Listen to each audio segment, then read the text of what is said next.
Hello ನಮಸ್ಕಾರ ಪ್ರಿಯ ವೀಕ್ಷಕರೇ, ವಿಶ್ವಬಂಧು ಟಿವಿಗೆ ಸ್ವಾಗತ ಸುಸ್ವಾಗತ. 22 ವರ್ಷಗಳ ಹಿಂದೆ ಅಳವಡಿಸಲಾಗಿರುವ ಗೇಟುಗಳು ಮುರಿಯಲು ಆರಂಭಿಸಿದ್ದು, ಈಗಾಗಲೇ 22ರ ಗೇಟ ಮುರಿದು ಅಂದಾಜು 3 ಟಿಎಂಸಿ ನೀರು ಹರಿದು ಹೋಗಿದೆ. ತಾತ್ಕಾಲಿಕ 22ರ ಗೇಟ್ ದುರಸ್ತಿ ಮಾಡಿದ್ದು ಮತ್ತೆ ನೀರು ಹರಿದು ಹೋಗುತ್ತದೆ ಎಂದು ಕಬ್ಬು ಬೆಳೆಗಾರರ ಸಂಘದ ತಾಲೂಕು ಅಧ್ಯಕ್ಷರಾದ ಹನುಮಂತ ಮಗದುಮ್ಮೆ ಹೇಳಿದ್ದಾರೆ.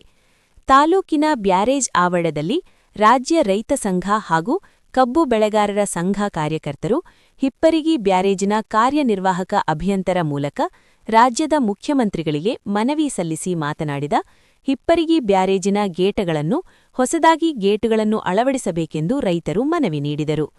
ವರದಿ ಲಕ್ಷ್ಮಣ್ ಕಾಂಬಳೆ, ವಿಶ್ವಬಂಧು ಟಿವಿ, ಹಿಪ್ಪರಿಗಿ. ಪ್ರತಿ ವರ್ಷ ರೈತ ಒಂದು ಖರ್ಚು ಮಾಡಿ ಬೆಳೆ ಬೆಳೆದಿರ್ತಾರೆ.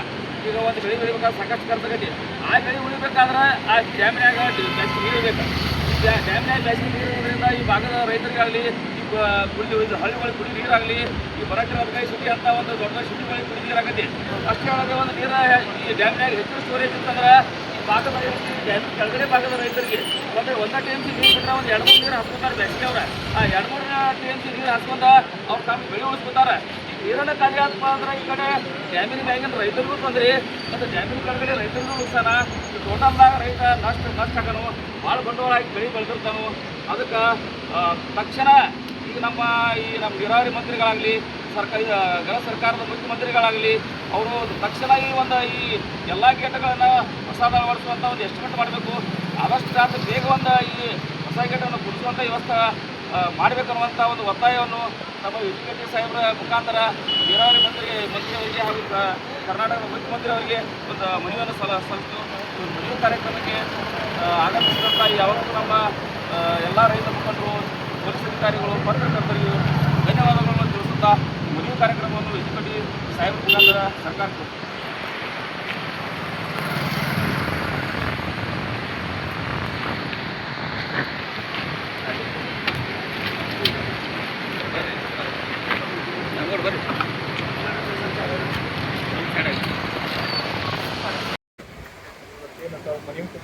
ಮನವಿಯನ್ನು ನಮ್ಮ ಮೇಲಾಧಿಕಾರಿಗಳ ಮುಖಾಂತರ ನಮ್ಮ ಇರಿಗೇಷನ್ ಮಿನಿಸ್ಟರ್ ಸಾಹೇಬರಿಗೆ ತಪ್ಪು ವ್ಯವಸ್ಥೆ ಮಾಡ್ತೀವಿ ನಾವು.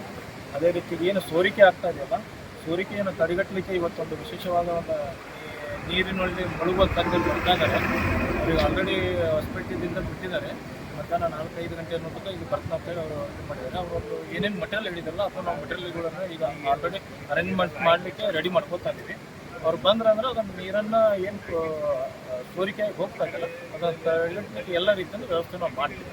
ಆದಷ್ಟು ಬೇಗನೆ ನೀರನ್ನು ತಡೆಗಟ್ಟಲಿಕ್ಕೆ ನಾವು ಎಲ್ಲ ರೀತಿಯಿಂದ ಕ್ರಮ ಕೈಗೊಳ್ತೀವಿ. ಈ ಮುಂದಿನ ಸಿಬ್ಬಂದಿ ಅವರು ಎಷ್ಟು ಗಂಟೆಗೆ ಬರ್ತಾರೆ, ಯಾವ ಟೈಮಿಗೆ ಬರ್ತಾರೆ ಅದು ಹೇಳ್ರಿ. ಯಾರು ಬರುವಂತ ವರ್ಕರ್ಸ್ ರೀ ಯಾವ ಟೈಮಿಂಗ್ ಬರ್ತಾರೆ? 4ರಿಂದ 5 ಗಂಟೆ ಒಳಗೆ ಬರ್ತೀವಿ ಅಂತ ಹೇಳಿದ್ದಾರೆ. ಆಲ್ರೆಡಿ ಬಿಟ್ಟಿದ್ದಾರೆ. ಅವರು ಇಂಟಿಮೇಷನ್ ಯಾವಾಗ ಕೊಟ್ಟಾರೆ ಸರ್? ಅವ್ರು ನಿನ್ನೆ ಕೊಟ್ಟಿದ್ದೀವಿ. ಯಾಕಂದ್ರೆ ಬೇರೆ ಬೇರೆ ಕಡೆ ಸೈಟಲ್ಲಿ ಇರ್ತಾರೆ.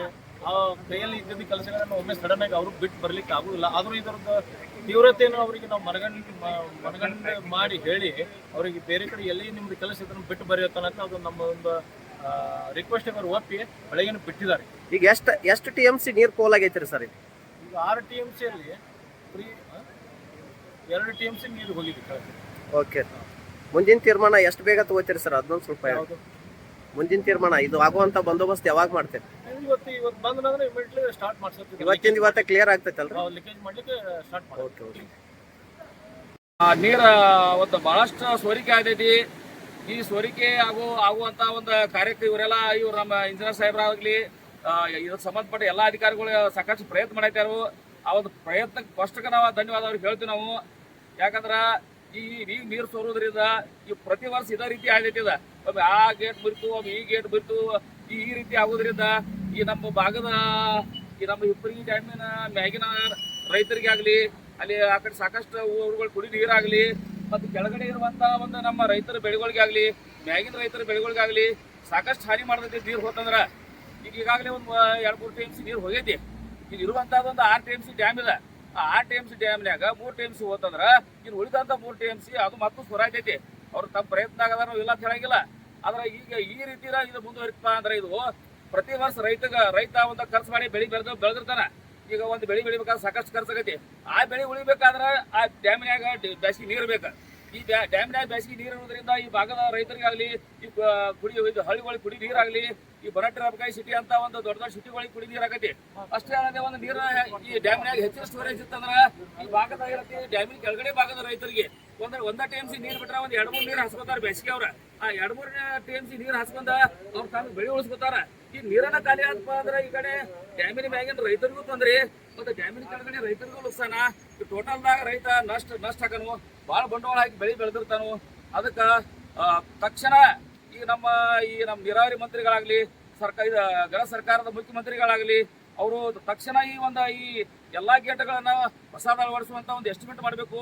ಆದಷ್ಟು ಬೇಗ ಈ ಹೊಸ ಗೇಟನ್ನು ಕುಡಿಸುವಂತ ವ್ಯವಸ್ಥೆ ಮಾಡ್ಬೇಕನ್ನುವಂತ ಒಂದು ಒತ್ತಾಯವನ್ನು ನಮ್ಮ ಎಜುಕೇಟಿವ್ ಸಾಹೇಬರ ಮುಖಾಂತರ ನೀರಾವರಿ ಮಂತ್ರಿಯವರಿಗೆ ಹಾಗೂ ಕರ್ನಾಟಕದ ಮುಖ್ಯಮಂತ್ರಿ ಅವರಿಗೆ ಒಂದು ಮನವಿಯನ್ನು ಸಲ್ಲಿಸಿತು.